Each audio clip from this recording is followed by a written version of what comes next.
हिमालय की गोद में स्थित कैलाश पर्वत हमेशा की तरह शांत था। बर्फ के फाहे हवा में तैर रहे थे और जमुना नीली रात के आसमान में तारों की असंख्य टिमटिमाहट उतनी ही स्थिर थी जैसे ब्रह्मांड की अनंत शांति। लेकिन उस रात कुछ अलग था। उस रात हवा कांप रही थी, जैसे कोई अदृश्य पीड़ा पर्वतों के भीतर से उठ रही हो। माता पार्वती ने ध्यान दिया। महादेव लंबे समय से मौन थे। नंदी बाहर खड़ा था, पर उसकी आंखों में भी किसी अनजाने भय की छाया थी। शिवजी सामान्यतः मौन रहकर भी शांति का संचार करते हैं, पर आज उनका मौन न होकर तूफान पूर्व की खामोशी लगता था। माता पार्वती धीरे से पास आई। स्वामी, आप चिंतित प्रतीत हो रहे हैं। क्या बात है? शिव की जटा से नीली धूप सी हल्की रोशनी निकल रही थी। उनकी आंखें बंद थीं, पर भरीकुटी तनी हुई थी, जैसे दूर दूर तक कोई करुण पुकार उन्हें बुला रही हो।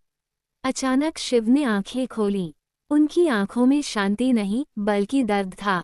देवी, शिव ने धीमे से कहा, मैं संपूर्ण प्रकृति का धड़कन स्वर सुनता हूँ, पर आज उस स्वर में एक चीख है।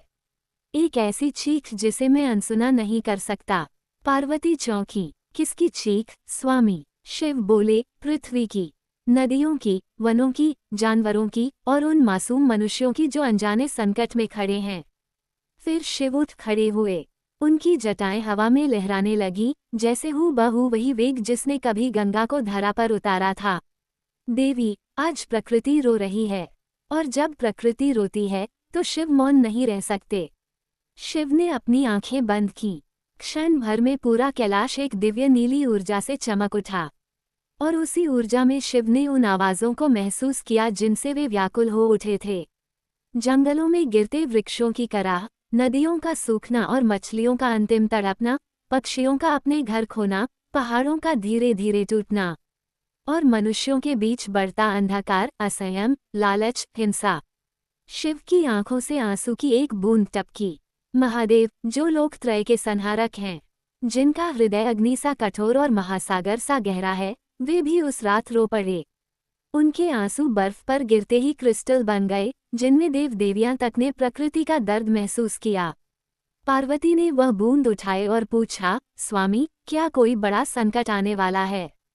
शिव बोले, हाँ, संकट आ रहा है देवी, क्योंकि जब मनुष्य अपने भीतर की करुणा खो देता है, तब प्रकृति की आंखें भीगने लगती हैं। शिव ने अपने त्रिनेत्र में भविष्य की झलक देखी। उन्होंने देखा कि मनुष्य पृथ्वी के संसाधनों को ऐसे खींच रहा है जैसे ऊर्जा का कोई अंत ही नहीं। पहाड़, नदियाँ, वन, जानवर, हवा, सब कुछ एक अनियंत्रित लालच का शिकार हो रहे थे। देवी, शिव बोले, प्रकृति माँ होने के नाते सहती जाती है, पर उसका मौन अनंत नहीं होता। उसका धैर्य टूटने से पहले ही मनुष्यों को चेतना की लौ जलानी होगी। पार्वती ने पूछा, स्वामी, क्या कोई उपाय है? शिव ने कहा, हम देवता हैं, उपाय बता सकते हैं, पर परिवर्तन का पहला कदम मनुष्य को ही उठाना होगा। उसी समय धरती पर एक छोटे से गांव में एक 9 वर्षीय लड़की नदी के किनारे बैठकर रो रही थी।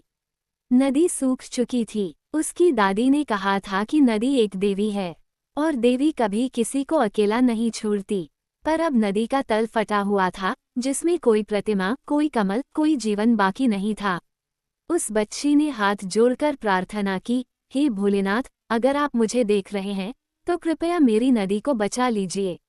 मैं वादा करती हूँ, मैं कागज नहीं फेंकूंगी, पेड़ नहीं काटूंगी, और जिसे भी समझा सकूंगी समझाऊंगी। उसकी आवाज़ छोटी थी, पर भक्ति सागर जितनी गहरी। और वही आवाज़ शिव के हृदय में गूंज उठी। शिव ने मुस्कान के साथ कहा, देवी, जब तक ऐसे मासूम दिल पृथ्वी पर हैं, प्रकृति पूर्ण रूप से नष्ट नहीं हो सकती। शिव ने अपना त्रिशूल उठाया। गगन गरजा, हिमालय दहाड़ उठा। फिर शिव बोले, मैं विनाश नहीं, चेतावनी दूंगा। मनुष्य को उसकी भूलों का परिणाम दिखाऊंगा, पर साथ ही यह भी बताऊंगा कि बदलाव की राह अभी भी खुली है। उन्होंने आकाश की ओर देखा। उनकी जटा से एक दिव्य प्रकाश निकला और पृथ्वी की ओर फैल गया। वह प्रकाश हर उस मनुष्य के हृदय को स्पर्श करने लगा जिसमें थोड़ी भी करुणा शेष थी। कुछ लोग अचानक अपने गांव में पेड़ लगाने लगे। कुछ ने नदियों की सफाई शुरू की। कुछ ने पशु पक्षियों के लिए पानी रखा, और कुछ ने अपने भीतर की हिंसा को त्याग दिया। ये सब शिव के दिव्य संकल्प का सूक्ष्म प्रभाव था। धीरे धीरे सूखी नदी में एक सुबह पानी की पतली धार बह निकली। वो वही नदी थी जहां वह 9 वर्षीय बच्ची प्रार्थना करती थी। जब उसने पानी देखा, उसकी आंखों में चमक आ गई। धन्यवाद भोलेनाथ, उसने आसमान की ओर कहा। वहीं वन में एक सूखे पेड़ से नई कोमपल फूटने लगी। मानो प्रकृति कहना चाह रही हो, मुझे बस थोड़ा सा प्रेम चाहिए था। और कैलाश पर बैठे शिव ने एक गहरी शांति महसूस की। उनके होठों पर हल्की मुस्कान उभर आई। पार्वती ने कहा, स्वामी, अब आप शांत लग रहे हैं। शिव ने धीरे से उत्तर दिया, देवी, मैं रोया था क्योंकि प्रकृति मेरी संतान है।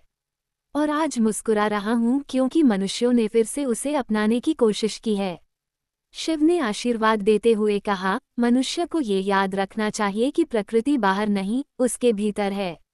वो जिस हवा में सांस लेता है, जिस जल को पीता है, जिस धरा पर चलता है, वही उसका वास्तविक मंदिर है।